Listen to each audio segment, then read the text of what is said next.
It's trial day 5. In these 5 days of evidence of Florida versus Donna Adelson, so much has happened. The prosecution is going to be starting to get to the end of their case. And what I expect that we're going to see today is all the rest of the video, the audio, except for maybe that recorded jail call after Charlie's convicted. So I think we're going through a lot of video today. That's just based on what the prosecution said yesterday, that this witness will be on the stand the rest of the day. And that's what I expect. When I went through the probable cause affidavit with all of you, and 24 pages is an extensive PCA, and they had some of the wiretap information there, it didn't read to me the same way it does in full context.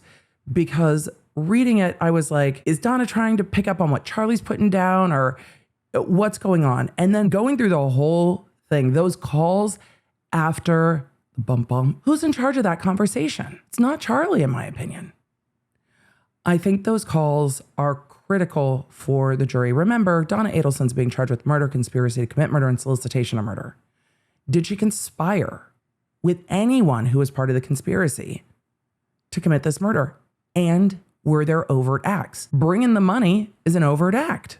Trying to cover it up is an overt act. It's going to be interesting to see how the prosecution argues this at the end, but we still have a defense case in chief. And remember, during pretrial motions, they said Donna was going to testify. What are you going to say about those calls, Donna? I can't imagine it's not surreal for her sitting in the defendant's chair, listening to her son just not picking up what she's going down. I wonder if she's listened to those, or if her lawyers are like, you were talking in code, this is what Charlie said. Or if her lawyers are like, don't worry about it, Charlie already went to jail. They're not going to convict you. Donna needed to stop to use the restroom and drive slow and get snacks.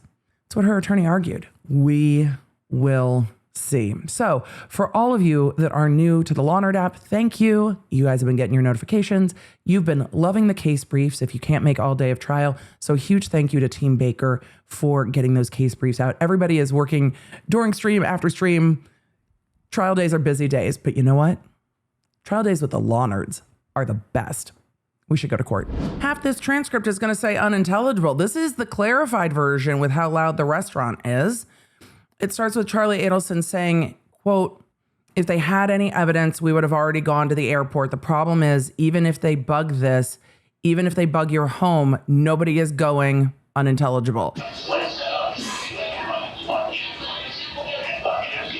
We're at, and then there will be like the fucking SWAT team in place and the fucking FBI, and they're going to fucking take this guy down, and he'll proffer 10 years because we just have you on tape extorting somebody. And now tell us everything you know, or else you're going to serve 10 years in prison. Is it worth it? Catherine said, yeah.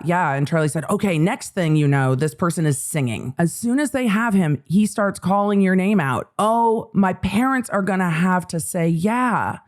The guy came and he said that they're going to ask the story of what happened. There's going to be police at your door, at my door. It's going to be, and Catherine says, my name? And Charlie says, then they're going to check out anybody who got bailed out of jail. If it's not going to be cops, it's going to be fucking big boys flying in to see what they can come up with, okay? And then that's probably going to make the newspaper. Charlie says, so this is what I'm saying.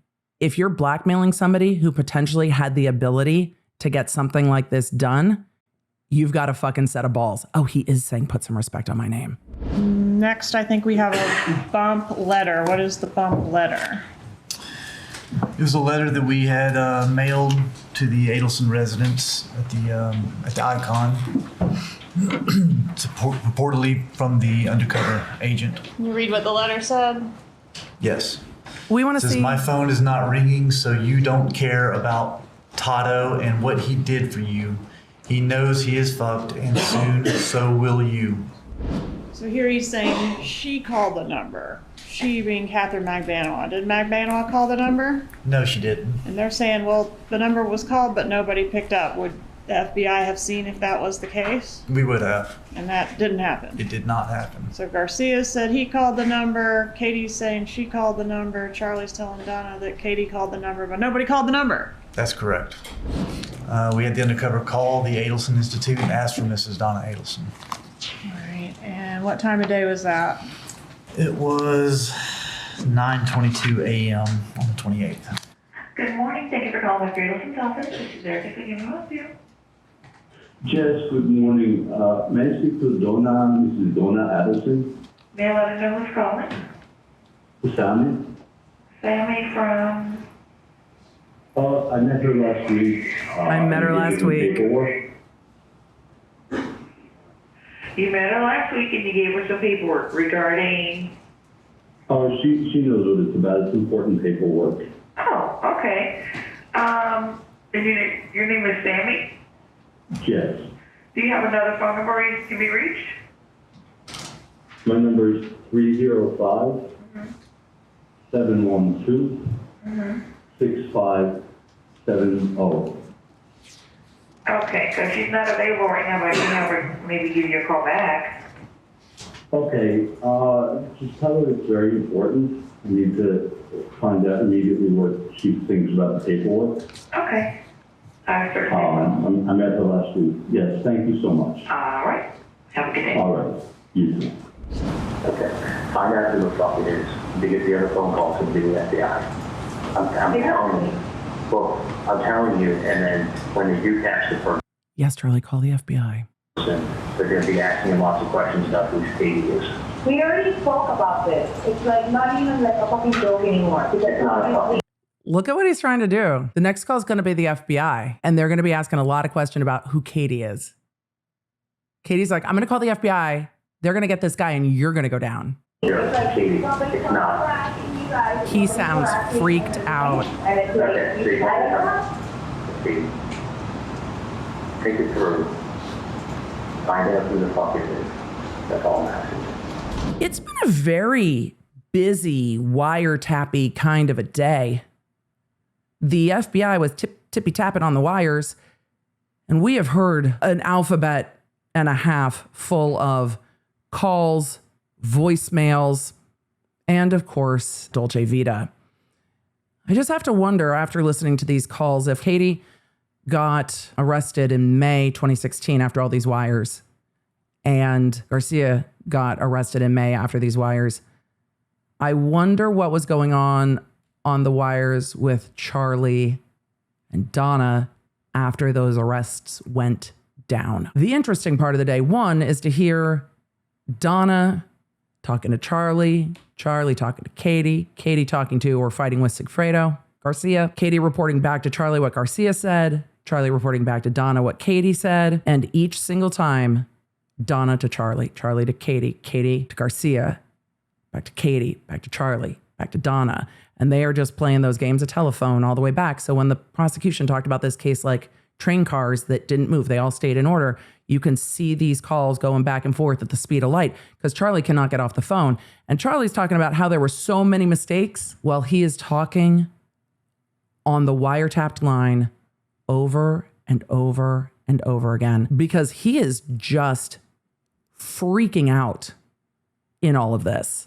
And he's trying to seem like he's controlling the situation. He doesn't seem controlled at all. He is freaking out. It's interesting to see all the conversations and then how many conversations Donna is having asking Charlie to get it done, handle it. And he's like, Mom, stop worrying. She's like, handle it. And Charlie's telling everybody else not to talk. He's telling everybody else he knows how these things work. He's telling everybody else this is how these operations go down. This is the big boys are flying in.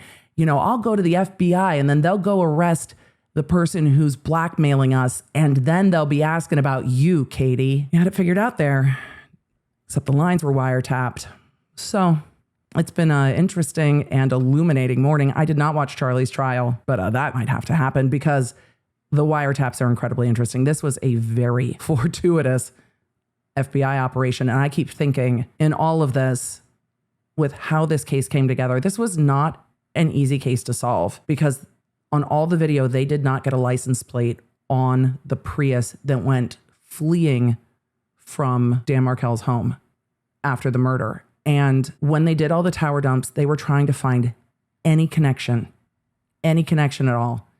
And they didn't until they had Harvey's phone and connected that one call that Garcia made to Harvey's phone, thinking it was the other Dr. Adelson, to talk to him about Katie. At the end of the day, it's Charlie who seems to have pulled this entire thing down because of that one call. and then is talking, but they didn't get the wiretaps until they found that one connection between anyone in the Adelson family and the people who were in Tallahassee, the numbers that were in Tallahassee. Imagine if Jeff's phone had been pinging off the towers. They would have had a whole bunch of calls between Wendy and they would have Jeff's phone. Jeff drove that way. He talked about driving that way. He talked about often driving past Dan Markel's home. So I would have left at 11 and I would have driven down, I would have got to Capitol Circle in Thomasville, which is close enough to Danny's house that it kind of gave me the creeps. It was kind of weird. Yeah. If he had been on his phone would have hit those towers. And then his number would have been the number that connected back to Wendy. Jeff got the fuck out of town. So his phone number wasn't in the tower dump. If he hadn't left town, his phone number would have been in that tower dump. Interesting, isn't it? One phone call is what connected this whole thing, and just dogged police work. And it's real interesting that, but for that one call, I don't know when or if they would have unraveled this case. Because it seems that the pressure from the bump is what is spinning Charlie out. You know, in all those letters where Donna is telling Wendy, never, never, never, never give up, it seems that that was the motto law enforcement adopted in this case. It doesn't matter if it's 2016, 2018, 2022, 2025. There's no statute of limitation on murder. And they are going to keep going. You want to call my fucking phone? What's that? You want to call my fucking phone?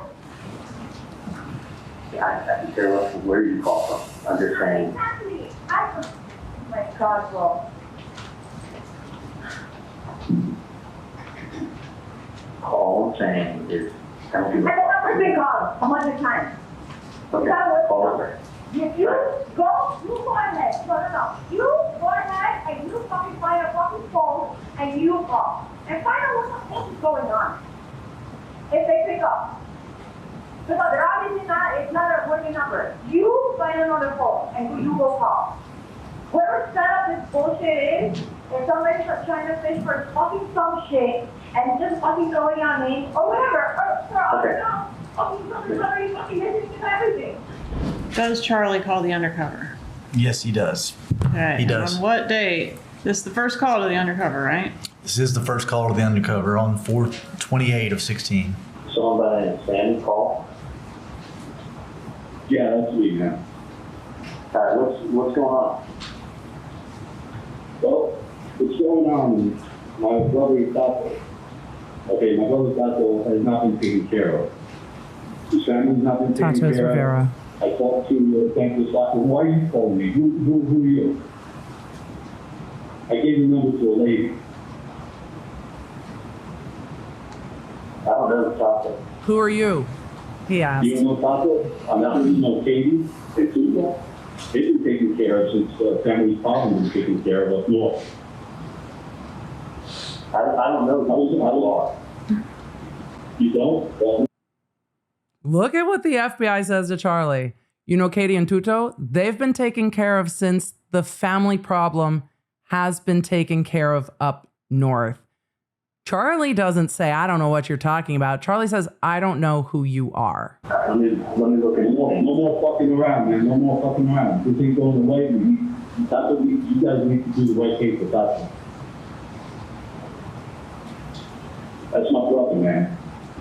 That's my brother, and he needs to be taken care of. His family needs to be taken care of because Asian people have been taken care of. I've never met these people, but let me call you back, okay? That's bullshit, man. You know exactly what I'm talking about. You know this lady. I don't know your relationship with the lady, but we know what the fuck is going on. Just think about that. Like, take care of that, just like you take care of Katie and Tuco, man. A text message was sent from the undercover to Mrs. Adelson's cell phone at early in the morning, late at night, 2:09 a.m. They're like, we're going to step this up one more time. We're going to text Donna directly, even though Donna doesn't know how we have her cell phone, see if she freaks out. One more bump.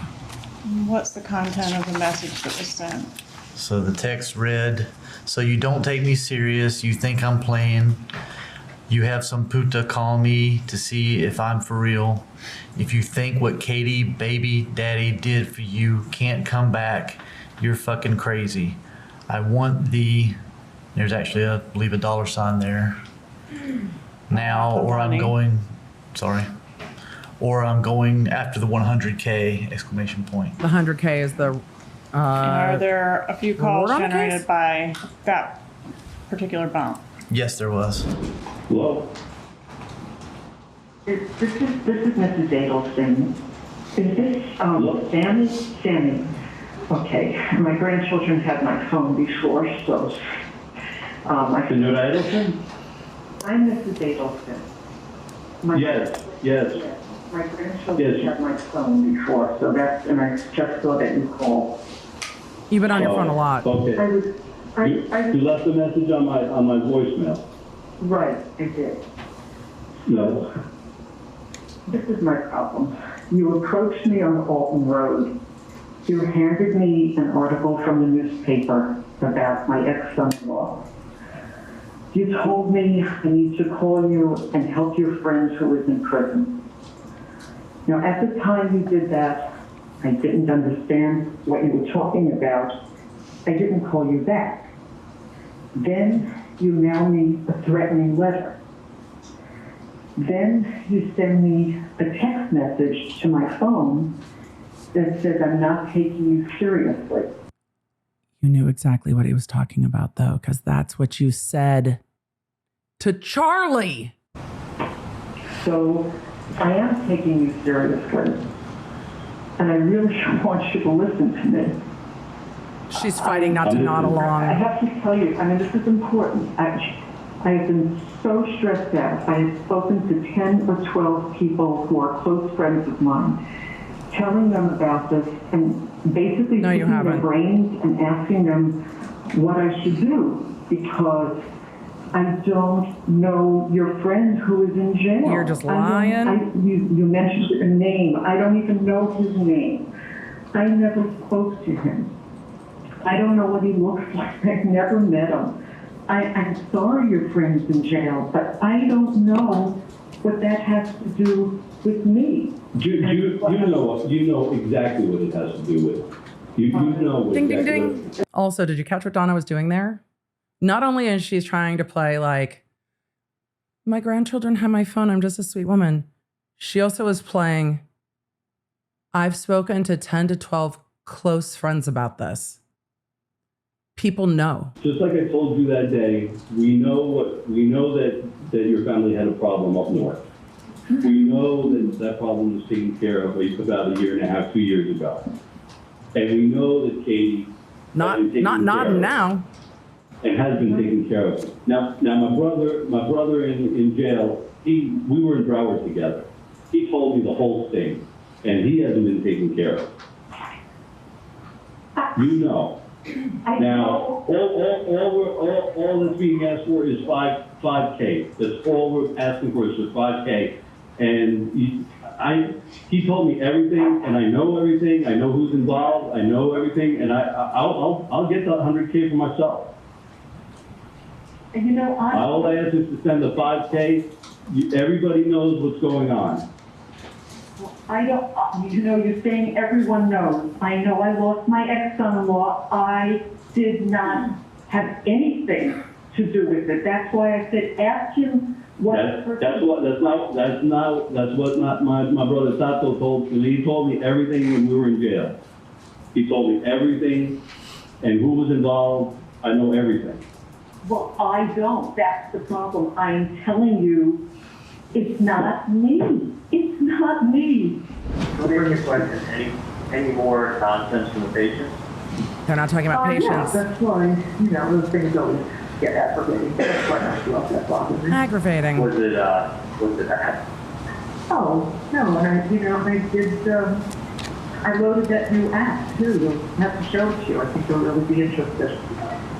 Okay, so you had, how long of a talk did you have? 8. 8 minutes? Yeah, You talked to the patient for 8 minutes, yeah. and they were nice?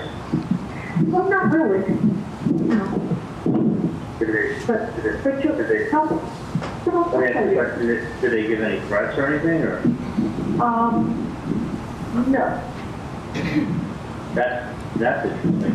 Yeah, I thought it was very interesting, but I definitely want you to, I'll tell you about the patient tomorrow, but I wanted to make sure I got those things. I'll tell you about the patient tomorrow. Is that, But I got a new TV next time I see you. Okay. So it's interesting, but it's 100%. 100%. How many percent what? The fact that he doesn't say like it's the 5-0 is wild to me. It's 100% record break. If you want to drop the mic. Oh, yeah? Yeah, what you hear? Kind of didn't want to play when you're just cruising along and you see a Vietnamese hot dog pig walking down the street. Oh. Is it a long thing? Now we're talking about the cops. It's like the track is over. How about you use the pace? The track's long. I mean, you're old school, you know? I know. It's just like a long single over 5 minutes long. Oh, wow. Lots of talking. Wow. Yeah. Lots of talking. But 100%. Did you already re-say it aloud to yourself? I heard So it. you can hear it? Uh-huh. I heard the track many times. I'm going to record it. I'm the one that recorded it. Nice. Oh my God! I didn't say one of my friends do hot dog pig.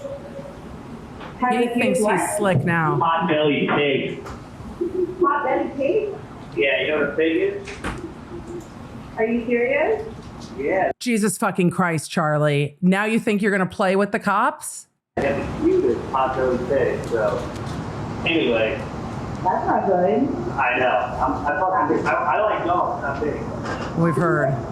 We are at the end of day 5 of trial. I was real excited at the beginning of the day for wiretaps. And then as we kept going throughout the day, I was like, oh my, woo! That's a lot. They were talking about scheduling a little bit at the end of the day. The defense attorneys and defendant are getting to court early, so they will have time to talk to Donna about the clarified audio of the jail call that we didn't get to today. The open line jail call where Donna's talking about hopping a one-way flight to a non-extradition country.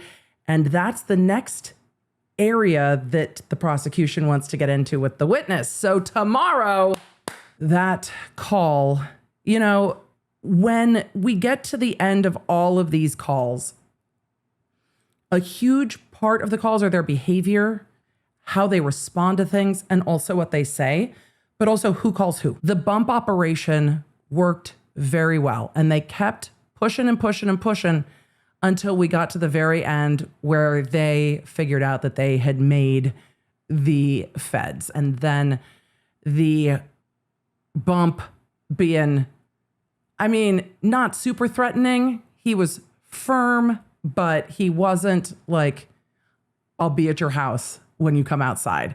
So Charlie kept saying, this is not how these things go. Charlie talked enough on all of those jail calls for it to be an issue. But I imagine when Catherine Magbanua and Sigfredo Garcia got arrested at the end of May in 2016, and Charlie did not get arrested, that he thought he had outsmarted everyone. I am so curious if we go back and look at like Charlie's testimony and some of those things after this trial. I am real curious to see what Charlie was doing in the period of time after that arrest through his arrest in 2022, because Charlie was just like, see, couldn't be me.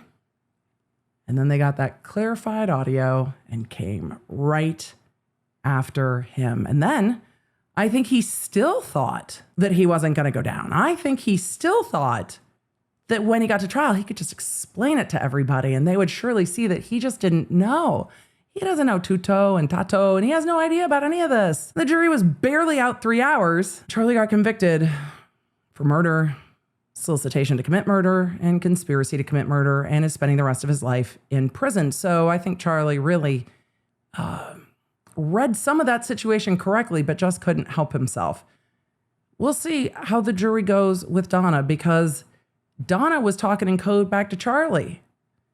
I downloaded the app. I got the recording, the thing. I made the call. Donna at one point is like, my interpretation, no one's getting it done. No one's getting it done. I'm going to call this motherfucker myself. My grandkids had my phone. I couldn't call you to now. I don't know anyone.